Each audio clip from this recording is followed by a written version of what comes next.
Hello friends, சிறுகடிக்கு ஆசை சீரியலில் நம்ம விஜயா இந்த மனோஜை வச்சு வெளுத்து கட்டுறாங்க. ஏன்டா இது மாதிரி பண்ணுற? உனக்காக தான்டா இவ்வளோ அசிங்கத்தையும் அவமானத்தையும் தாங்கிட்டு இருக்கேன்.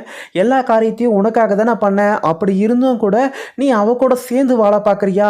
அந்த வக்கீல் என்னடானாக்கா எனக்கு ஃபோன் பண்ணி, என்னங்க இவங்க 2 பேருக்கும் நீங்கள் டைவர்ஸ் கேட்டுட்ருக்கீங்க, ஆனால் இவங்க 2 பேரும் சந்தோஷமாக சேர்ந்து வாழ நினைக்கிறாங்க, நீங்கள் அவங்கள பிரிக்க பார்க்குறீங்களா? அப்போ ரோகிணி சொல்கிறது உண்மைதானா? இந்த கேஸ்லேருந்து நான் விலகிட கண்டிப்பாக ரோகிணிக்கு டைவர்ஸ் கிடைக்காது. ஏன்னாக்கா உன்னுடைய பையனும் ரோகிணியும் ரொம்பவும் க்ளோஸாக இருக்கிறாங்க. அவங்க 2 பேரும் சேர்ந்து வாழ்கிற ஒரு முடிவு எடுத்துருக்குறாங்க போல் தெரியுது. அது தெரியாமல் நீங்கள் 2 பேரும் சேர்ந்து டைவர்ஸ் கொடுத்துருங்க அப்படின்னு சொல்லிட்டு என்னை டார்ச்சர் பண்ணிட்டு இருக்கீங்க. இதுக்கப்புறம் யாராவது அது மாதிரி கேட்டீங்க அவ்வளோதான் அப்படின்ற மாதிரி அந்த வக்கீல் அம்மா நம்ம விஜயாவுக்கு ஃபோன் பண்ணி திட்டுன்னு திட்டுறாங்க. உடனே என்னங்க நீங்கள் சொல்கிறதெல்லாம் உண்மைதானா? உண்மையாகவே என்னுடைய பையனும் அந்த ரோகிணியும் ஒன்றா இருந்தாங்களா? சிரித்து பேசிகிட்டு இருந்தாங்களா அப்படின்னு சொல்லி கேட்குறாங்க விஜயா. ஆமாங்க, நானே என் கண்ணில் நேரடியாக பார்த்தேங்க அப்படின்ற மாதிரி அந்த வக்கீலும் சொன்ன உடனே விஜயா நேரடியாக என்ன பண்ணுறாங்க, அந்த கடைக்கே போயிட்டு, ஏண்டா இது மாதிரி பண்ணுற? உனக்காக தாண்டா இவ்வளோ அசிங்கத்தையும் அவமானத்தையும் தாங்கிக்கிட்டு வீடெல்லாம் இழந்து இவங்கக்கிட்டலாம் வாங்காத பேச்செல்லாம் வாங்கிட்டு இருக்கேன்.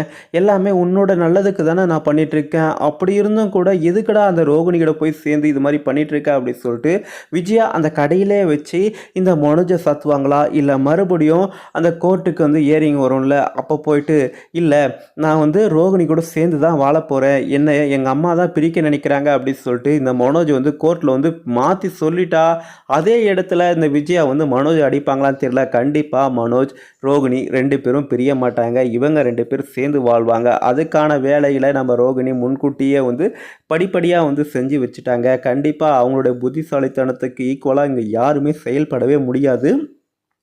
இங்கே மனோஜும் ரோகிணியும் ஒன்றா இருக்கிறத பார்த்துட்டு அந்த வக்கீல் இது மாதிரி ஃபோன் பண்ணி பேச இவங்களும் கடுப்பாயிட்டாங்க. அடுத்து இறங்கி போகும்போது கண்டிப்பாக மனோஜ் நானும் ரோகிணி சேர்ந்து தான் வாழ நினைக்கிறோம், என்னுடைய அம்மா தான் இது மாதிரி பேராசை பிடிச்சிட்டு என்னுடைய பொண்டாட்டியை எங்கிட்ட பிரிக்க நினைக்கிறாங்க அப்படின்ற மாதிரி மனோஜ் அங்கே கோர்ட்டில் வாக்குமூலம் கொடுத்துருவாங்க. அதுக்கப்புறம் என்ன நடக்க போகுது, என்னுடைய மூத்த பையன் இவன் தான், படித்த பையன் இவன் தான், என்னை காப்பாற்றுவான் அப்படி இப்படி நினச்சிட்டு இருந்த மனோஜ் ஒன்றுமே இல்லாத நடுத்தெருவில் விட்டுட்டு போக போகிறாங்க நம்ம விஜயாவை.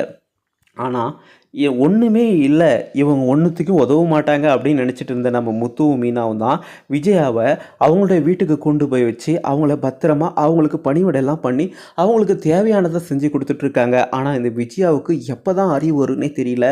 இந்த அறிவு கட்ட இந்த விஜயா மாதிரி ஆனால் ஆட்கள் இந்த உலகத்தில் இருக்கிறதுனால தான் இப்போ கூட மழை கொஞ்சம் கம்மியாகவே பெஞ்சிட்ருக்கு. ஏன்னா எல்லா பசங்களையும் ஒரே மாதிரி தான் பார்க்கணும். ஆனால் இவங்க என்னடானாக்கா அந்த மனோஜை மட்டுமே ஒஸ்தி வச்சு பார்த்துட்டு மற்ற எல்லாருமே கீழ்த்தனமாக பார்க்குறாங்க. அது ரொம்ப மிகப்பெரிய தப்பு. அதுக்கான பனிஷ்மெண்ட்டாக தான் இப்போ இந்த விஜய் அனுபவிச்சுட்டு இருக்காங்க.